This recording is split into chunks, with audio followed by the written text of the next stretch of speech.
September 18 കുപ്പർത്തീനോയിലെ വിശുദ്ധ Joseph.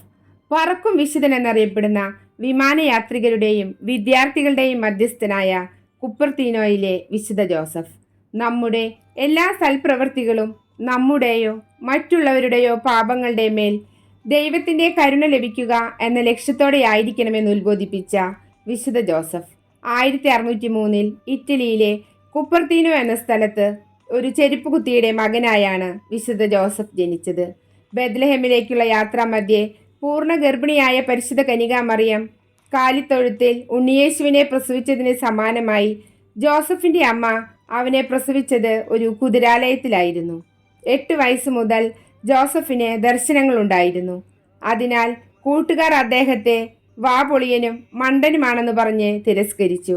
ഉപയോഗശൂന്യനും കുടുംബത്തിന് അപമാനവുമാണെന്ന് ചിന്തിച്ചുകൊണ്ട് ബന്ധുക്കളും അദ്ദേഹത്തെ പുറന്തള്ളി. കുട്ടിക്കാലം മുതൽ തന്നെ അദ്ദേഹം വലിയ മറവിക്കാരനായിരുന്നു. വിധവയായ അമ്മ നുള്ളിപ്പെറുക്കി ഒപ്പിച്ചുണ്ടാക്കുന്ന ഭക്ഷണത്തിന് പോലും വരാൻ മറക്കുന്ന കുട്ടി കുപ്പർത്തീനോ ഗ്രാമത്തിലൂടെ അലഞ്ഞു തിരിഞ്ഞു നടക്കുക പതിവായിരുന്നു. പഠനം അദ്ദേഹത്തിന് അതികഠിനമായിരുന്നു. 17 വയസ്സായപ്പോൾ ഒരു സന്യാസ മഠത്തിൽ ചേരാൻ അദ്ദേഹം ആഗ്രഹിച്ചു. പക്ഷേ അദ്ദേഹത്തിൻ്റെ ബുദ്ധിയില്ലാത്ത അവസ്ഥ മൂലം ഫ്രാൻസിസ്കൻ സഭ അദ്ദേഹത്തെ എടുത്തില്ല. എല്ലാവരാലും തിരസ്കൃതനായ ജോസഫിൻ്റെ യാചനയിൽ ദയ തോന്നി കൺവെൻച്വൽ സന്യാസികൾ ആശ്രമത്തിലെ കഴുതയെ നോക്കുന്നതിനായി അദ്ദേഹത്തെ നിയോഗിച്ചു.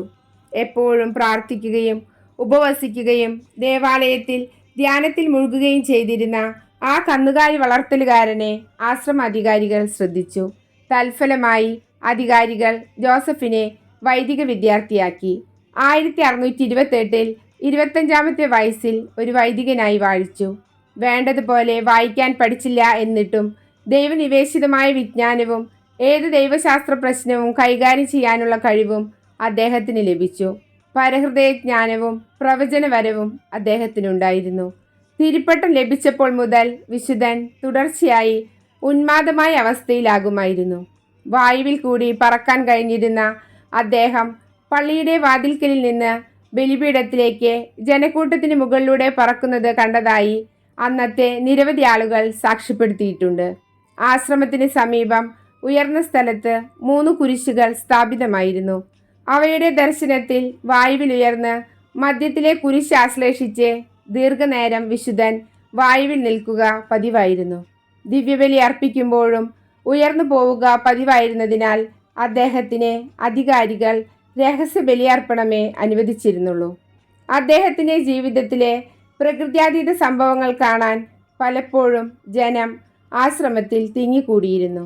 ഈ അത്ഭുത പ്രതിഭാസം കാരണം ആശ്രമവാസികൾക്ക് കഴിച്ചുകൊണ്ടിരുന്ന ഭക്ഷണം മുഴുവിപ്പിക്കാൻ പോലും പ്രയാസമായിരുന്നു.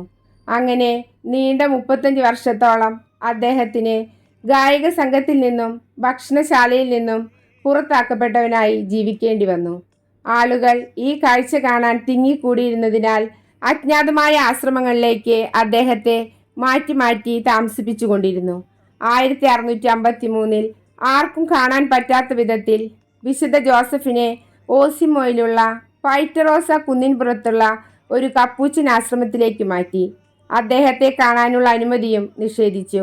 1663 സെപ്റ്റംബർ 18 61-ാമത്തെ വയസ്സിൽ വിശുദ്ധ ജോസഫ് ദൈവസന്നിധിയിലേക്ക് യാത്രയായി. 1753 8-ാം ക്ലെമന്റ് പാപ്പ അദ്ദേഹത്തെ വിശുദ്ധനായി പ്രഖ്യാപിച്ചു.